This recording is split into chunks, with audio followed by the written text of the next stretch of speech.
Thanks again for your patience. We're up and running and ready to start before Mark left.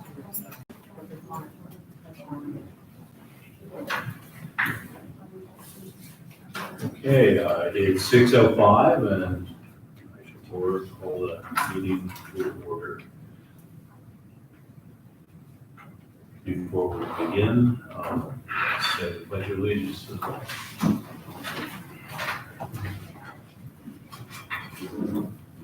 Allegiance to the flag of the United States of America, and to the republic for which it stands, one nation, under God, indivisible, with liberty and justice for all.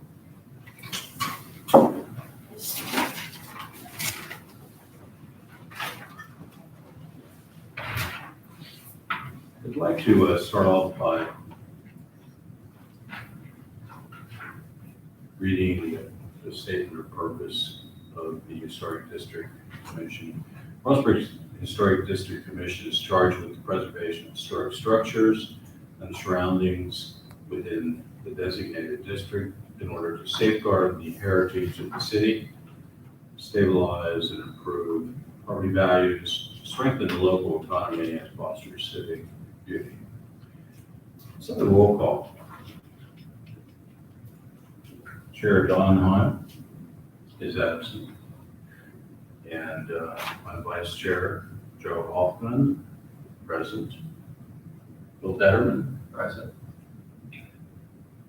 Rob Reppin, present. Marion Brewer. Here.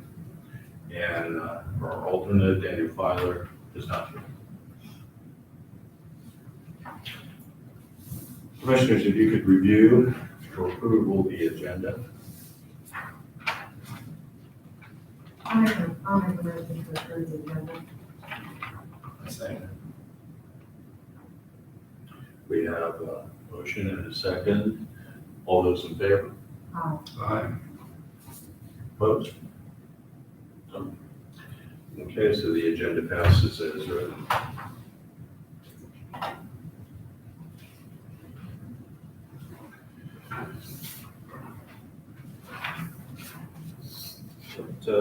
Take a minute to review the minutes from the June Historic District Commission minutes.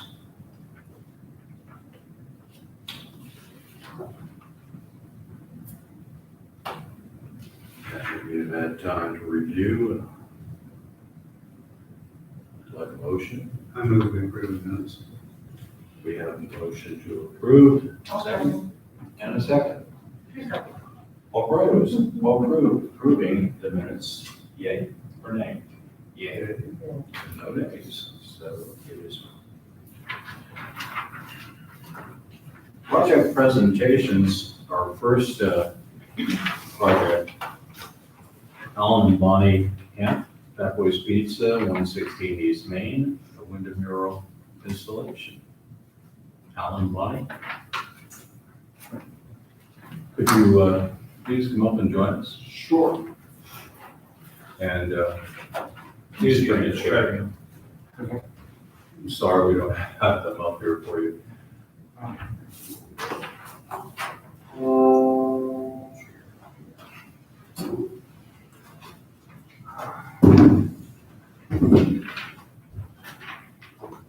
Okay, Alan, we're pleased you're wearing the appropriate apparel as teenagers memorabilia. Could you tell us a bit about the project? Well, we opened up Fatboy's escape room down there where the restaurant area used to be, where all the seating used to be. For an escape room, you cannot see out. You have to have everything closed in. So our thought was go ahead and pay a local artist, Eli, to put something that was simple, but kind of nice to the Frostburg area to match the other murals that were around town that had its own kind of flavor. So Eli came in and conceptualized what you see there, and we approved it and said, yeah, that looks really great. And then the city of Frostburg reminded us that we were supposed to check with this organization before we did it. And it really honestly was not we were just plugging ahead with trying to get a business going. Never really, we forgot all about it. So, that is the project as it sits there, and, we really like how it turned out. We've had numerous positive comments, but really the whole goal of the thing, one way or another, we need the windows blocked off for the business itself to be able to operate, because people are operating inside of those escape rooms. Are you familiar with an escape room? Basically a bunch of puzzles that you have to figure out to work your way through a room, get into a secondary room, and then work your way out within an hour. So we can't have people looking through the windows, we can't have people looking out the windows. It's kind of a closed-in area. So that's basically that. We try to maintain we want it to look really nice. You want the boards off, Yeah. either inside or outside. Yeah, so we thought this would be best. That's pretty much all it is. I'd like to recognize the artists. Your name? Oh, my name's Elijah. Elijah, Project. yes. Great job. Oh, thank you, thank you. Very nice. Do you specialize in murals? I specialize in acrylic paintings, so, yeah, I do murals and canvas, stretch paintings, so yeah, I specialize in murals. Well done. Thank you. Commissioners, questions? I have a question, because it's acrylic, it's not actually permanent, right? It would not have to be, no. I leave that to Eli. It's latex, so it's kind of like acrylic, it's like the I guess the polymer based paint, and it should have a good lifespan. I mean, I hope it should have it should age well and retain a good bit of color, and But it could be scraped off at one time. It's Yeah. not permanent. When we first met with, Like, how many years? yeah, when we first met with Elijah, we asked him to please do it so that it did not have to be replaced every year. We actually, in the meetings that we had with him, we discussed, well, we want to redo this every year. We want to have a new, fresh face to it every year. And we decided instead that we'd like to have something that was more permanent. Elijah picked all of the materials to be used and determined that he thought that it was going to. And to pick the area in which we live. Yeah. You know, not the cityscape, but all the surrounding areas, parks and things like that. That's what we were trying to convey, right? Yeah, and it was this, I mean, I guess if you go far back enough in history, there was a landscape before there was even buildings. It's true. And I'm assuming that blocks sunlight quite well. Yeah, it actually looks pretty cool from the inside. When the sun's hitting the west side of the building, it kind of looks like the same light from the inside. So it's translucent, you can see light coming through. Yes, Very good. I guess your alternative would have been to put some kind of paneling or stuff on the inside. and put drywall on it. That was our other option. To frame in the windows, put drywall up on the inside. So we thought this, and so far the community has, we've actually been shocked how much people have raved about how great it looks. That's may or may not influence you in any way, but how many views have you had on the? In the past 60 days, there's been over 100,000 times where people saw it in the local area on their social media, and there's been probably at least like 7,000 positive engagement. That's cool. How has that impacted your restaurant business? Well, we've lost the dining, but we lost that to all the COVID stuff anyway. So, which is primarily the reason why we were trying to make better use of the square footage in the front.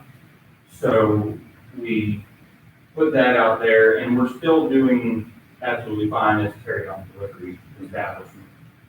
We were down to probably only about 17% of our business being dined-in anyway. And that plummeted even further. I stopped tracking it real close. I can't give you the numbers once COVID hit, and they were, the restrictions were on restaurants anyway, I mean, on the next month. So, but we had already made plans to start going into this anyway, so, we were 83% carried out in delivery anyway, so, we're just trying to make better use of the square footage that we have. Basically, what I'm doing, and this project just happened because of the business we were actually putting in there. When do you open the business? The escape room opened last Tuesday. So, it's actually up and running, we've run 11 groups for this. Two successes, 2 people have made it. Oh, okay. Yeah, 2 groups. But it has anything to do with We're still in. what the project. No, not at all. They're still curious. So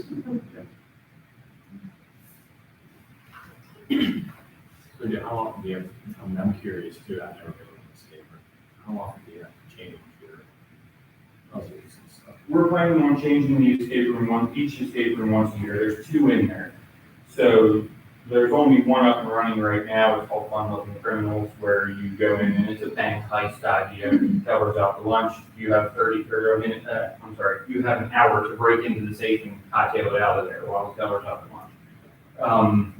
The next one is going to be we're planning to nod to the Cross Brigade again. It's going to be Escape of Mine. So that's what the second one is going to be. A year from now, we will disassemble the first escape room because they get old, they get stale, and put a whole new one in there. Now, the face of the building, everything will remain the same, but the windows still need to be covered because it's still another escape room going in there. So, you can't see out. How many people go in? What's the maximum number of people? 10 per room is the maximum. I think the biggest room we've had so far is 8. So, How do you were actually talking about it earlier. In case of emergency, how do the clients walk into the room? you're never actually locked in a room. There are escape rooms to do that. We are not ever going to be one of them. The door that you go in, you can always come back out. So, and Closed with magnets. it holds closed with Yeah, magnets. any We had to put an extra magnet on it because the air pressure in the room kept pushing the door open. So you literally need to do that and the door flies open. So they're not ever actually locked And we in there. have 2 exit doors on either side of the building. Yeah. That they could, one goes to the little alleyway. and then one Yeah, which the fire marshal was in last week and, he said that egress and all of that is absolutely fine for the room. As long as we're not actually locking anybody, we're fine.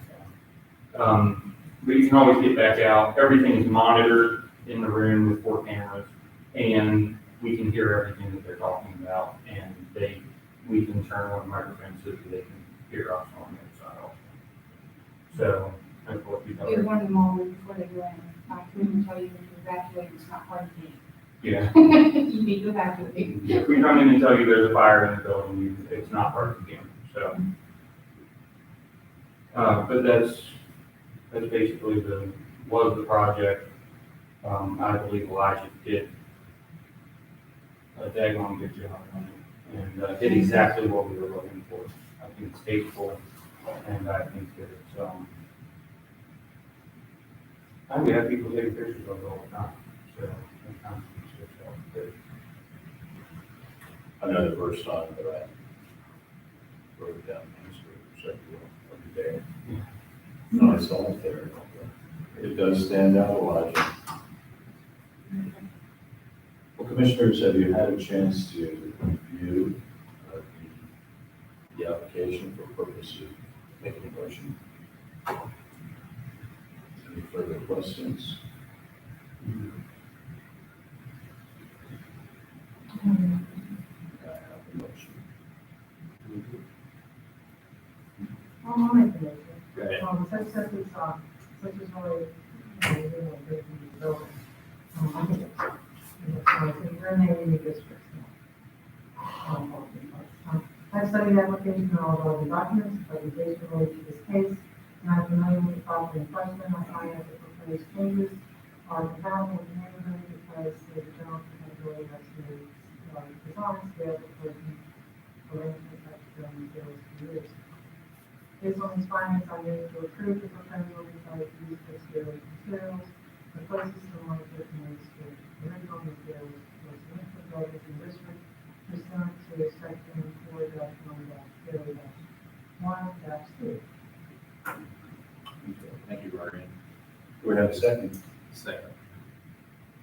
Any discussion, any further discussion, commissioners, or any discussion from the audience, or do we have any discussion from our virtual audience? No, sir. We solicited public comment to be sent directly to me, and I have received them.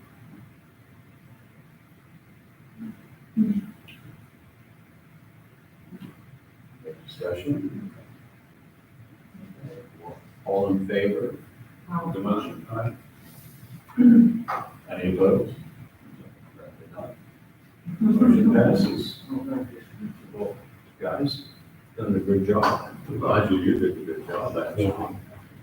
Are you a graduate of FSU? No, I just talk myself. Okay. Self-made up. I actually knew Elijah when he couldn't get under the table, which is why he still accidentally do lots of But yeah, Okay, well, thank you guys. thank you so much. Thank you for Maybe, joining us. maybe one day we'll all come down and go through the. There you go.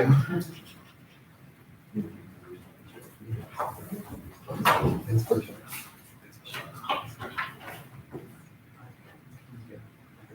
Okay, our next project is Jayci Duncan Law Office Signage, commercial signage.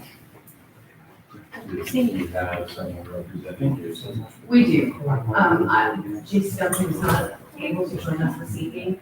We conferred, and I advised that I would gladly present on her behalf. So I'll be happy to do that this evening.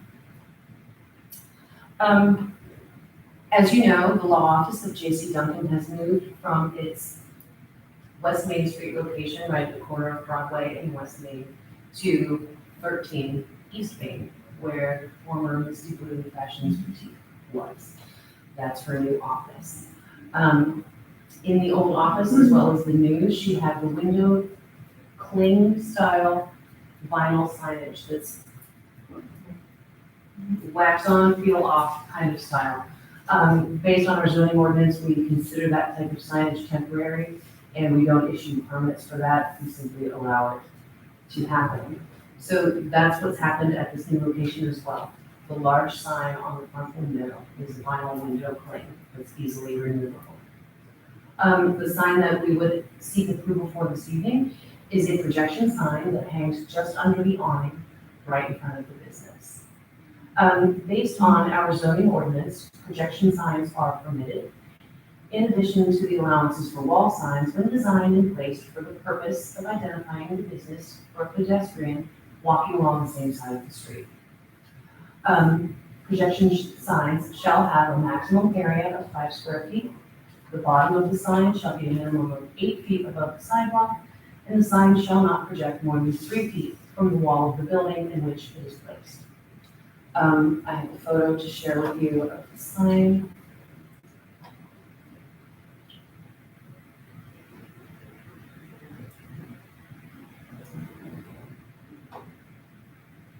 It is a rather small sign. It is 9 by 36 inches at its tallest and widest point. And it does meet all other requirements in the zoning ordinance.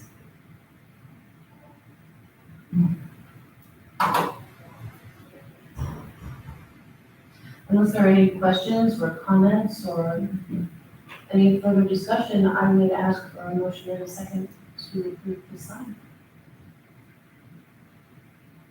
We have a motion, Commissioners. Can I ask a question? Certainly. Jayci's my niece, so is that a problem? Are you involved in the business? I wouldn't see a conflict of interest there at all. You're involved. It's not a problem. Then I will make a motion. I have studied the application and all relevant documents and presentation related to this case. I have promoted the property in question, and I find that the proposed change are compatible with the neighborhood because there is a general compatibility, exterior design, scale, proportion. Based on these findings, I move to approve the proposal because the use of exterior material are closely similar in comparison to original material or significant buildings in the district. Pursuant to section 4.1.J.1.6. Do we have a second? Okay. Any discussion? Any discussion from the audience? Any questions from the video No audience? public comment received. Okay, well then let's have a vote. All those in favor? Aye. I hear none opposed. Motion carries. Question though, LJ. You did a great job of putting together the information and the application for signage, which is on the web. Are we getting people actually following that process, coming to you, or reading what's available to make an application? Generally, what we see happening is people coming to us and asking us to help them decipher the standards in the zoning ordinance. Depending on the type of sign that you want to create and the zoning district where your business is located, there are very different and widely varied regulations. And so we help people a lot with that. And even sign companies that make the large signs that go on plazas and restaurants, and pole signs are always have a lot of questions related to those because the height of a pole sign can vary from district to district. So yeah, we find that people come to us for consultation quite often, and usually the professional sign companies will bring us a draft and say, ask if this is going to work. I can see why. I actually went back and read the zoning ordinance. Yeah, you're right. It is complicated depending upon where you're located. Sometimes we go round and round with that, and we have to put our heads together and make sure we're doing the right thing, but it can be confusing. This type of signage is so very common, especially in downtown business districts. It's geared toward the pedestrian in a district just like this, and it identifies business very quickly and easily for someone. It really looks nice and professional as you're walking down the street and you see those kinds of signs. I wish we had more. Mhm. We've approved, this commission has approved a number of signs like this, and I think, if memory serves, Cauldron Vintage was probably the last one. Yes, there's a number of those around town. The Vapor Room and Yellow Cave, that combination is also, we did that as a staff approval, because both signs had been previously approved, they were just bringing them together. And they still were abiding by all the parameters of the zoning ordinance. So, yeah. And just as a comment, we discussed earlier the fact that the Main Street pub signage, which came to us at the June meeting, was fabulous, and it looks wonderful on the street. Fresh Driving by or appearance. walking by. He'll let you know that that's what it is. That's good, really good sign. We're fortunate to have several really great sign making companies right here in town. I can think of 3 off the top of my head that before actually. And they do everything from small scale signs like this to large scale signs like you would find at the plaza or the supermarket. Places like that. Well, that finishes our new business. Old business, final version of the HDC contractor list. Yes, so I had just added a few of the recommendations that you all had made at the June meeting. I came across a couple more from the Garrett County area. So that includes Sam Butler of Butler Painting and Modeling. He's based in Garrett County and he does a lot of historic restorations. And then a couple roofing companies, and then I was able to find out some of the general contractors who also they specialize in windows. So I think this is pretty close to a final version, and of course, I'm always open to additions in the future if you come across them.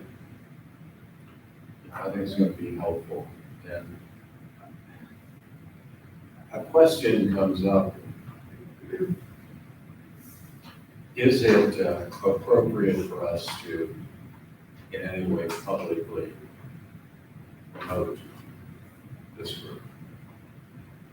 I believe so. I believe we can have this added to our website. There is a disclaimer at the bottom that basically describes that we're not specifically making a recommendation, we're just putting information out there. And, You always just put under like resources.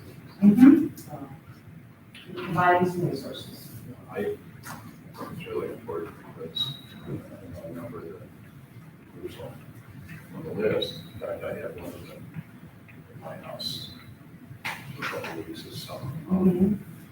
And it's good to have people who can come into the historic district and know what they're doing to do the kind of repairs or upgrades that are needed. Absolutely. And some of the people on this list are all around all-stars in what they do. Some of these people have done major projects here in Frostburg, as well as in the wider local area. And some of those projects have been really big, like state projects, like the new state police fair. Some notable brick and mortar restorations right here in town. And metal as well. I'm really happy with the work that was done at the Methodist Church. Metal fencing, that was beautiful. That's been, a lovely restoration.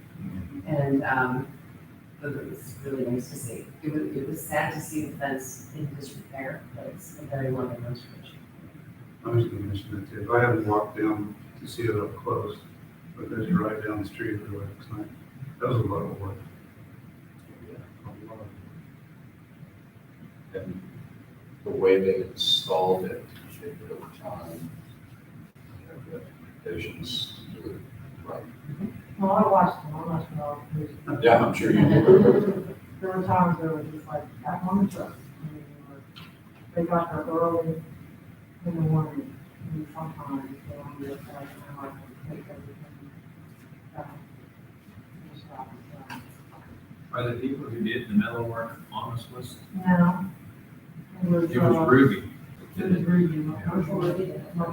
Ruby did it, they did a great, they did a great job with that work. I know they had to do some restoration to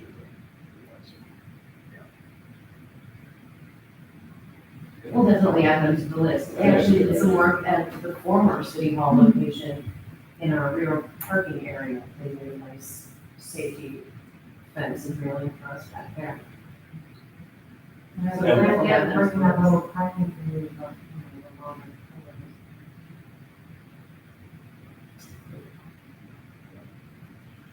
Okay, new business, Rubric for HTC versus staff approval for project proposals. Okay.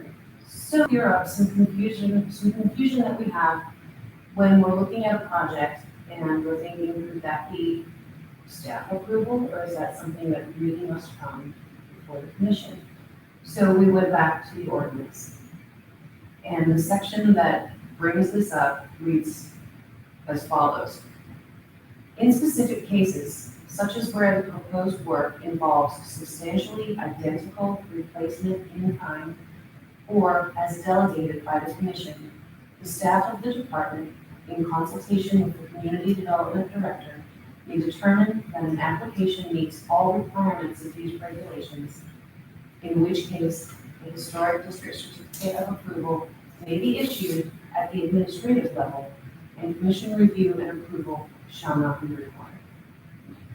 So the first portion of that is very straightforward. Substantially identical replacement in kind. There's really no question that if someone is coming to you with a project, perhaps you can imagine a deteriorated, broken wooden railing. And the property owner wanted to replace it exactly as it was, with exactly the same materials. I think that meets the definition of substantially identical replacement.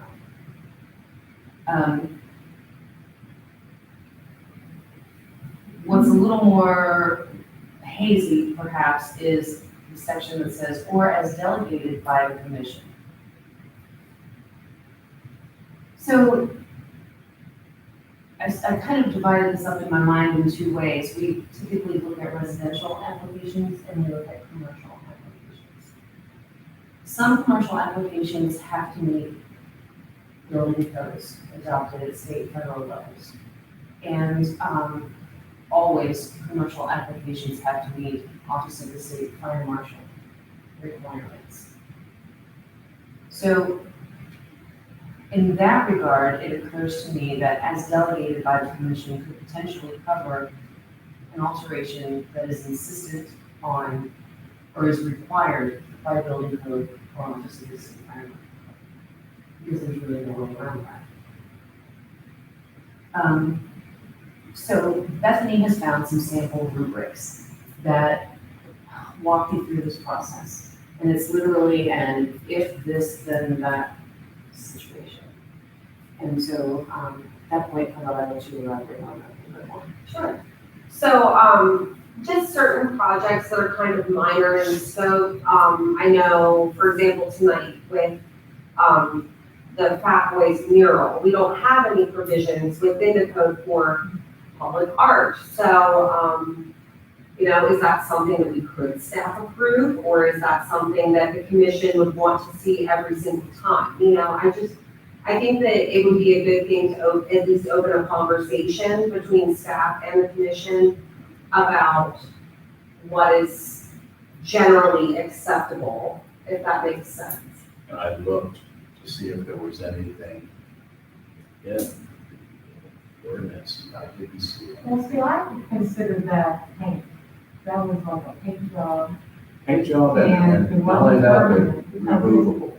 Well, because they didn't really change the architecture of the building, they didn't touch anything in the building. They could have put, that could have been one more round. Yep. You know, that could have been, so I saw that as kind of like paint. You know, we don't have an arts council here, we can be doing the building, and maybe a committee or something, if we're doing more and more, public art. Projects here. You know, maybe that's something possible to maybe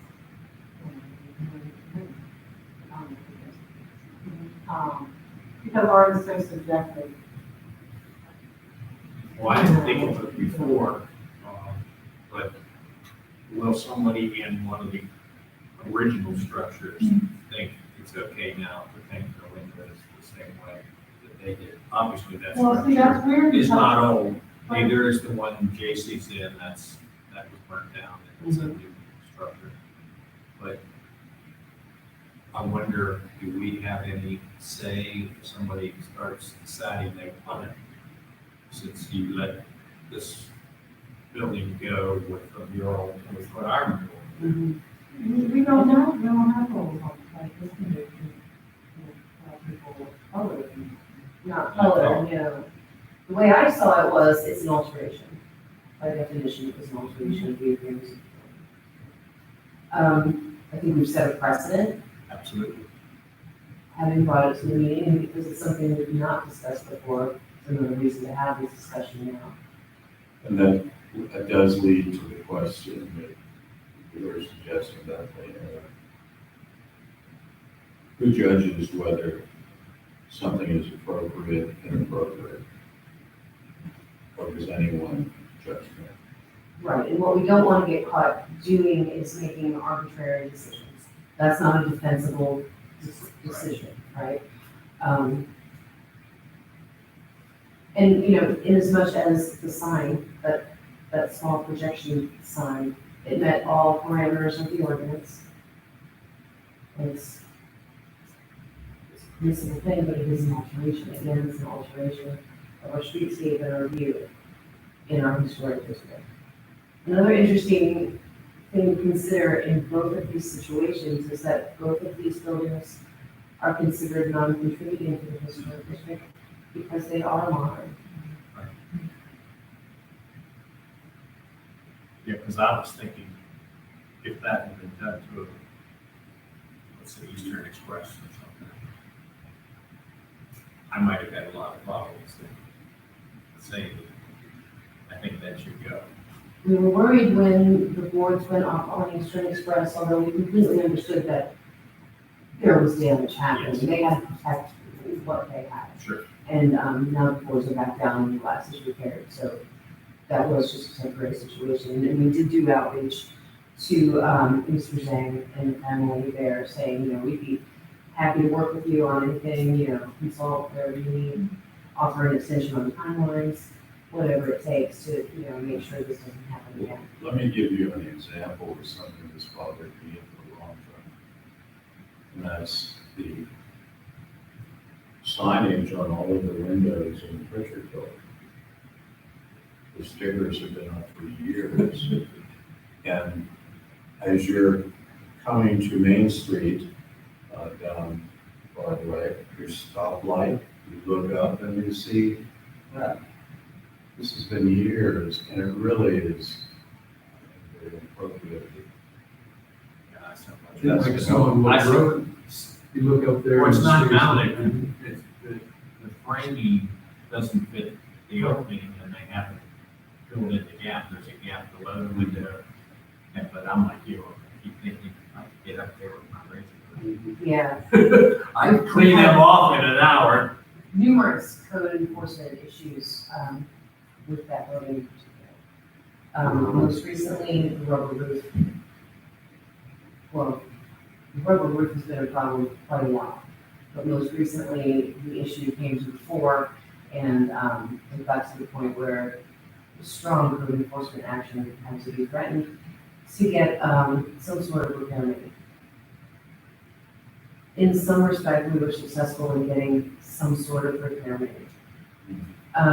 There is also the issue that the building is largely a shell of a building. It has been for sale in the past. To my knowledge, I don't believe it's currently listed. But there are numerous issues with that building. And I agree with you completely that the windows and the stickers contribute to those issues. And as a building is so prominent in downtown Frostburg, even though, as you say, it's a shell, it harms the city to not have it look in an appropriate way. And the building itself, from the outside, it looks great. The mural that Paris did on the front, terrific. Plus those darn Did the stickers. city do the mural, or did the owner do the mural? I think the city did the mural in conjunction with Frostburg First. I wish Yeah, Sandra was still here, I'm sure she could answer that more clearly for us. I think that was the Frostburg First initiative. But, so I guess the question is, okay, is there anything that can be done to enforce having something done to it? And I understand that is difficult because it is a shell to be able to get up to remove that glass sticker stuff. I don't know if there's an easy fix. I don't know. Unless Bill do. Yeah, I'll get my 40-foot ladder out. There's gotta be, I know there's not much before in the first floor, because I looked in there one day, but I'm not sure about the second floor. They obviously had to have floors in there to review those windows. They didn't do those from the outside, I don't think they did. I wasn't here when that. I don't have knowledge on that. I think they're in the know. second floor, because they, you know, they're originally trying to make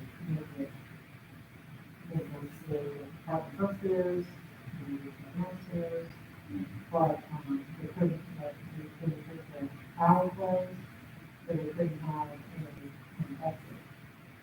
That was So a significant. that ended that project. There's no way to put an elevator on the outside of the building at the rear of the building, because there's no space between the end of the building and the beginning of First Street. And similar situation in the alley 24 that runs from Main to First Street. There was significant opposition to closing that alley.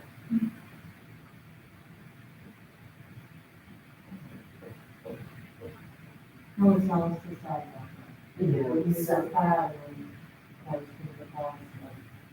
They wanted to make it a improvement of the park in there. I just can't imagine Crestmont wanting to sell that building, Barnes is wanting to sell theirs, but who's gonna buy a building next to an empty shell? Right, it's a very difficult situation.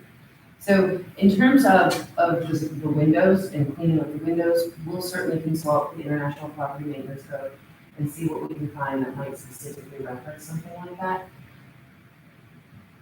If we come up short with the code reference, and I'm afraid we might, we can consult legal counsel. See if there's an avenue that we can follow. And there's also pigeons in there, like, Several different infestations in that building. I know there are pigeons in it, I've seen pigeons go inside, but Yes, they go in the upstairs windows, that's another thing I watched, traffic. Mhm. And the water coming out of the, Oh, yeah, yeah. that just.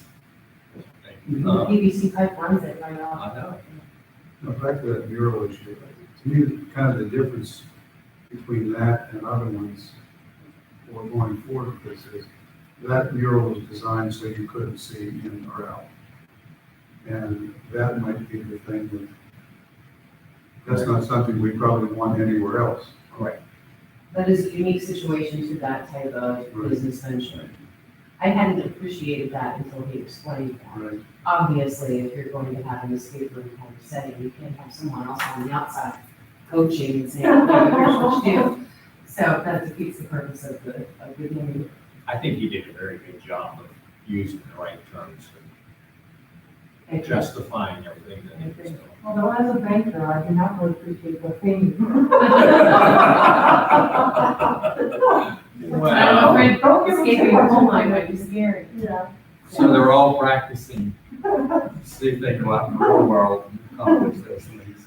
I suspect they'll do really well this year with students are coming. I hope so. And when different groups will look at it as an opportunity for having a bonding activity. Sure.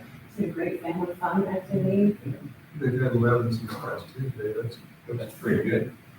not even a week. So, how about, Bethany and I work on some of the, rubric samples that she's found and we'll present something concrete to you at the next meeting. Try to gauge a level of, how much leeway you feel is appropriate. Sure. Sounds good. Thank you.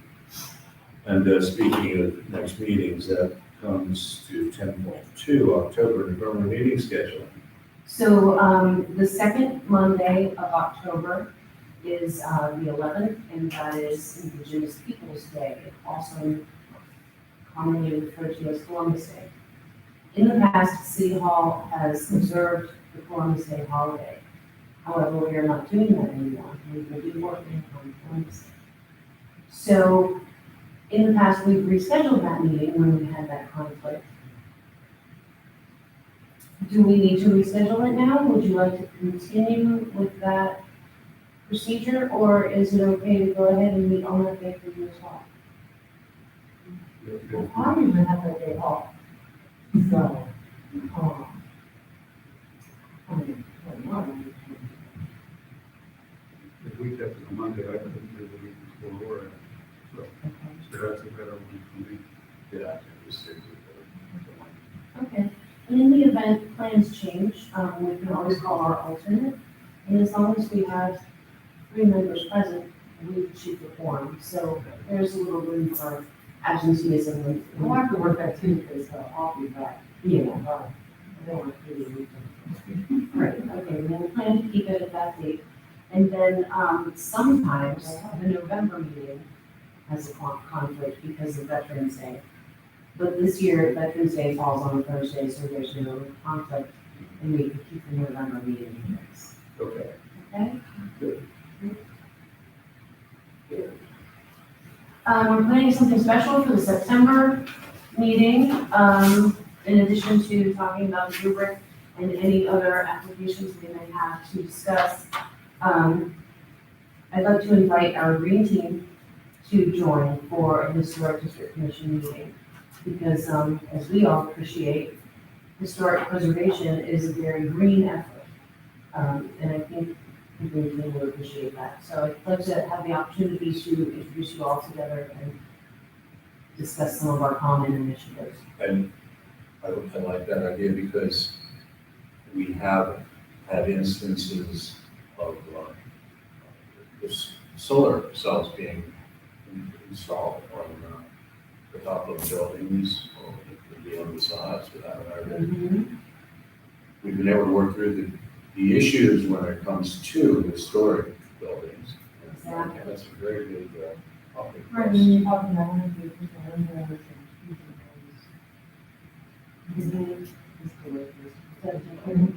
Definitely. And, you know, when you're preserving things, you're not removing them and tossing them in the landfill. There's a lot of similarities between the two groups. I think everybody would enjoy meeting each other and discussing our common ground. Excellent. Any other discussion points? Any questions? If not, we have a motion to adjourn. I make a motion to adjourn. I'll second. Looks like at 6:53. Good job, Joe. And you all have a good time. Thank you sincerely. Thank you very much. Yeah, and, that, that question about having, part of the meeting that involves special topics that impact not just this